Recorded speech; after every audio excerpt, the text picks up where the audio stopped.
বহু বহু দূরের পথ। নবী সাল্লাল্লাহু আলাইহি সাল্লাম মক্কা থেকে সাময়িক বিদায় নিয়ে তায়েফের পথে রওনা হলেন। মরুভূমির পথ, বালি আর বালি, কোথাও কোনো গাছ নেই, নদী নেই, শুধু আছে ধুধু মাঠ আর আছে ছোট বড় পাহাড় পর্বত। পাথরের নুড়ি বহু পথ অতিক্রম করে চলে এসেছেন নবী সাল্লাল্লাহু আলাইহি ওয়াসাল্লাম। প্রায় ৭০ মাইল পায়ে হেঁটে, বন্ধুর পথ, নিচু উঁচু পাথরের নুড়ি ছড়ানো।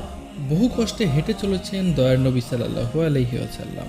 বাস নেই, প্লেন নেই, জাহাজ কিংবা লঞ্চও নেই, এক আছে গাধা এবং উট। প্রিয় নবীর সাথে সেসব বাহনও নেই, তিনি চলেছেন পায়ে হেঁটে, ক্রমাগত হাঁটছেন তিনি। আহার নেই, নিদ্রা নেই, বিশ্রাম নেই, তিনি হাঁটছেন। অবশেষে হাঁটতে হাঁটতে বহু কষ্টে তিনি পৌঁছে গেলেন তায়েফে। অপরিচিত একটি দেশ, অজানা অচেনা রাস্তাঘাট, অচেনা এখানকার মানুষ জনপদ।